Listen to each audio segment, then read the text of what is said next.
Hi, I'm John Seacott, executive editor of the Brewer Magazine. It's the Brewer Magazine podcast. You may have seen our Get to Know Us podcast that me, myself, and Tyler Montgomery, who founded the magazine of Brewer Magazine, along with being the founder of Abettor Brewing company in Winchester, Kentucky. We discussed who we are, what Brewer is all about, just to kind of get you into knowing what the podcast is all about and who we are. But we also discussed a aspect of the test kitchen, something that you read on brewermag.com in our print publication, and a special way that we like to be able to let vendors be a part of, vendors and suppliers to the brewing industry, and how they can be a part of what we are a part of, and kind of get the hands-on approach. So Tyler discusses that in this podcast. Well, and you kind of led into, talking about stuff that breweries are doing. And one of the things is that, I don't know, how long ago did we start Test Kitchen? Right when you started the brewery, right? Yeah. So about 5 years now, we've been doing what's called the Test Kitchen. And that's kind of what the focus of this podcast was on, is that you guys get this opportunity to be able to, work with vendors and suppliers to use things. And we've had stories. I know, even Boots. What have been some of the stories that the Test Kitchen had? Boots and flavoring of, fruit flavorings. Yeah, those muck boots back there, those tufts. That kind of kicked it off. We've done hops. We've done adjuncts. We've done. We've even done like a fruit fly trap, just because. Yep, that one was really popular, actually. Because those little beasts destroy our industry. Forget those things. They're a pain in everybody's butt, man.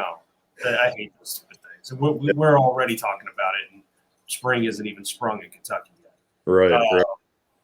But you got this thing called, the PLAATO Pro is become a vendor with us, and an advertiser with us. And you guys, the PLAATO Pro is something that you guys are starting to use at Abettor, and exactly, how do you use that? And I know you got kind of a little presentation to be able to help share with some people. I mean, how great has it been for you guys to be able to use?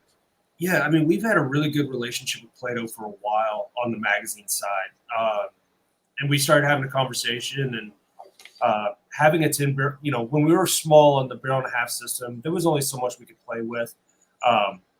Being on a 10 barrel system, we have so much more opportunity for these test kitchens. And I mean, the test kitchen now is kind of evolving to where we're kind of controlling how we want to see the content. It's kind of what we want to use, what we're using, and what we think about it. That's where it's going to kind of be directed. But that was the whole, one of the 2 or 3 reasons why Abettor even exists. The test kitchen for sure. But the PLAATO, it's a digital.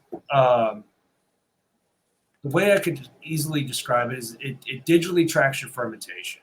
It's not going to link up right now. They're working all these things they're working on, so it's in constant evolution.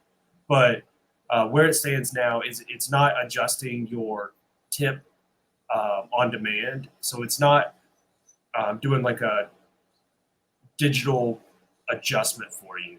It's going to notify you, and then you can make it. So bigger breweries that already have some of these sensors in there that they're controlling through other software. That's great, but you're talking tons and tons of money for that. This is really good for pretty much any brewery that's out there. I mean, they make even a model that's good for home brewers.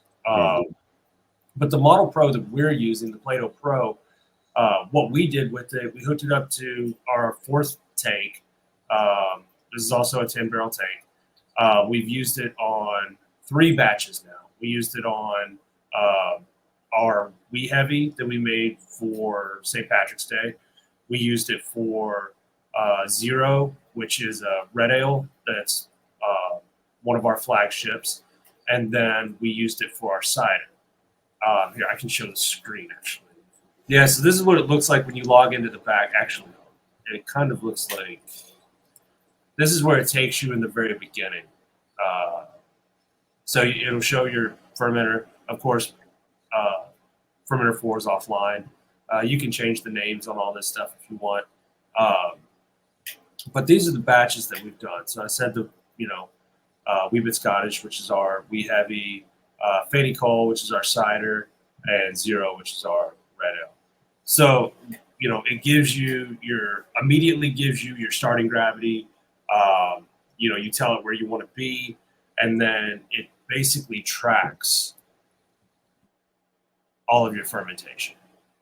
So we had an issue with our fermentation on this batch. We were having some temp issues because we've been fighting with the glycol chiller for the better part of 8 months. But you can tell where your spikes are, and you can set notifications so that it'll tell you exactly where, it'll alert you when you hit your final gravity or the batch is pretty much done and when you need to cold crash. So that was great on Zero. I mean, Zero was a typical beer, the turnaround time was 11 days on it. It saved us, a good 4 or 5 days in production. The Wee Bit Scottish, was pretty much on par with, most of our brewing, most of the ales that we make. And then the Fanny Cole cider was something that I think is the most unique one. And it helped us so much.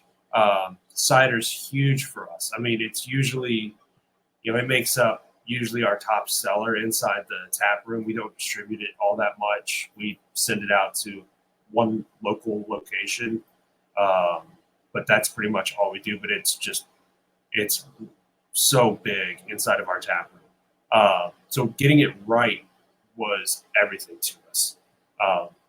And so what we kept running into with the Fanny Cole was the first time we made it, it was too sweet, or really sweet. I won't say too sweet because people loved it. It was really sweet. And then the second time we made it, once we hired Cody, our head brewer, it went really dry. And then, okay, so now you've got your dry people that really love it, but your sweet people are kind of really turned off by the dryness. So then we made it again. And the next time it went super sweet again. And we're like, well, how do we mitigate this and we'd like to find some middle ground. And the PLAATO Pro let us do that. We could set it, cider turns around, like I think it said 8 days. Yeah. But, we set where we wanted it to be because where we knew it would be somewhere between the dry and the sweet elements. Set it perfectly through the PLAATO Pro, and it told us. We stopped fermentation, crashed it, moved it, had it kegged in 8 days. And next thing you know, we have this beautiful cider that's a perfect mixture of sweet and dry. And now it's flying, which it was already flying, but I mean, now it's just kind of picking up speed. It's kind of, I don't know. In Kentucky, you can make cider on a brewer's license up to 6.9%. So a lot of brewers around here are doing so. We were spending a lot of money buying third-party cider or buying wholesale cider. So we ended up making it ourselves and saving us a lot of money. Ended up making a lot of money in the long term with that too. We're now considering packaging it, selling it in-house potentially. Maybe even do some light distribution. But Country Boy Brewing, which is in Lexington and Georgetown, they create their own cider as well. And their cider, I just heard is now offered in Disneyland or Disney World, in Florida. So, they make great cider. We're all just kind of like, we're breweries, but we make cider. You got to do a little bit of everything when we make seltzers and stuff too. And the seltzers will probably utilize the PLAATO Pro for that as well, just to help, those quick fermentations, kind of, it's beneficial because you don't want it to take up too much of your time, and you want to move them as fast as humanly possible because that's the goal. You don't want it sitting around in your tanks. You want to be making beer again, and it's going to take 2 weeks to get your ale done. We've got a favorite lager, and we've got it's going to lock up a tank for the better part of 2, 3, 4 months. So the longer we can let it sit there, the better it's going to be. But we have to have that. It locks up a fermentation tank, and so if anything we can do to keep those other 4 tanks rotating, cider and seltzers, while as brewers we're all kind of rolling our eyes, they do take up space on your tap board, and it allows you to move product faster, and then you can focus on the things that really matter to you. And they're going to bring in a different clientele, and they're going to make portions of your clientele very happy. So that's kind of the goal. I always think your tap room is so much different than what you do as a brewery in terms of distribution. Your product and how you sell your product out of house and wholesale means everything. I mean, everything relies on consistency, brand awareness, product, heck, even as having a good salesperson that's just good to your clients, it's all those things. But in-house, you have to have good bartenders, and you have to have a million options. We have to have a liquor license because somebody's going to want bourbon, somebody's going to want Tito's, somebody's going to want seltzer, somebody's going to want cider. It's like you don't really have, as an owner, you don't really have that option to be, we're a brewery, just drink our beer. That's fine, but you segment all these people that are like, oh, well, we're not going to go there because I don't want to drink beer every day. But that's where, coming back around. So the PLAATO Pro, it's really just changed our game in this. And we're only using it on the 1 tank, but I mean, it's sped up our production on one of our flagships, which is phenomenal. Mm-hmm. Not only that, but it's given us a better flavor profile for our cider. And it gives us just trackability that, if we have a beer that we're a little worried, we want to be very particular with, the PLAATO Pro lets us be as particular as we want to be. And the fact that they're constantly evolving and developing on this, and updating the systems, and it all works through your Wi-Fi and whatnot. It's just the setup was super easy. The PLAATO Pro team, they're great individuals, and they do a video conference call with you and help you set it up and troubleshoot. They're always just an email over phone call away. So it's been a really pleasant trip on this, honestly. Nice. And that's what I was going to ask you was or I guess make a point, and then you can, expound on it. If you're saving 4 days at the end of a fermentation, you're basically adding another turn on a beer every three brews, basically. 100%. So that all of a sudden increases your production. And you're actually able to make more beer because of something like this, because you are more focused in on it. If you're going 3 days, I think, because you're 11 versus 14, if you guys were kind of doing the traditional thing. Every 3 or 4 turns, all of a sudden you're adding another barrel, whole turn of that barrel, and being able to make more beer. Have you seen that growth in production so far by using it? We haven't seen it yet. I'm not gonna lie. This winter for the restaurant industry and brewing industry has been brutal. We're all just waiting for spring, and right now we're all just kind of angry at the University of Kentucky for going out in the first round, so we don't get to, our people aren't coming in and celebrating. But really, it will. When you can take, especially a flagship, something that you make so quickly or so regularly, when you can speed up that production, that's when, it gives you more time to think about other things. It also gives you the opportunity to just continually churn that out. It helps you in sales. It helps you in your tap room. And it does throw some fluctuations into your planning, because, you're not necessarily, really sure, you weren't used to that. And then all of a sudden, you have this on all 5 tanks and everything's flipping that fast. I mean, yeah, it could double your production, in a year, very easily.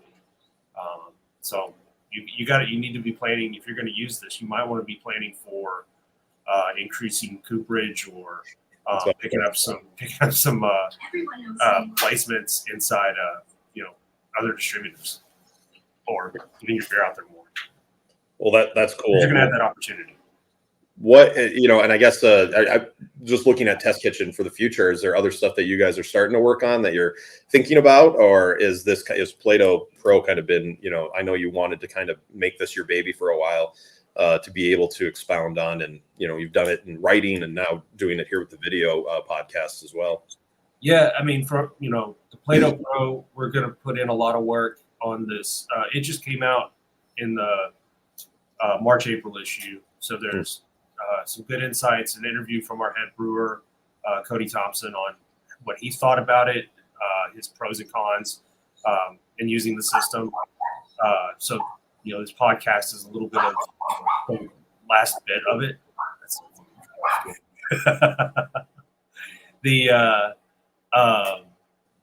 But I think moving forward, we're looking at doing a test kitchen. We've got one coming up at Trucent on their centrifuge, which will be interesting. But the only difference with that one is we didn't use it in-house. So we're kind of getting the insights from another brewery, which I don't have a problem with. The test kitchen's about sharing insights and real practical information. So that's the direction we're going with this. In the future, we really want to focus on ingredients. We just changed up a malt for, again, Zero, one of our flagships, from Breweries. That's going to, we're hoping will give it more of a red hue than it already has, and a little bit more clarity. So we've started packaging that brand, and we want to make sure that using this malt is going to be, helpful in, keeping the same similar flavor profile that we've had, but also give it a better SRM and some more clarity and things like that. And we'll have to put it in on the PLAATO as well and see how that how it changes our fermentation time. But that's directions we're going to go in the future. We're going to more control in-house what we talk about, and use it just kind of like every day's really a test kitchen. Every day we come in here. So. Don't forget, you can always check on brewermag.com. You can also see us on YouTube and listen to us on Spotify. And don't forget daily updates on Facebook, Instagram, and X. I'm Executive Editor John Seacott for brewermagazine.com.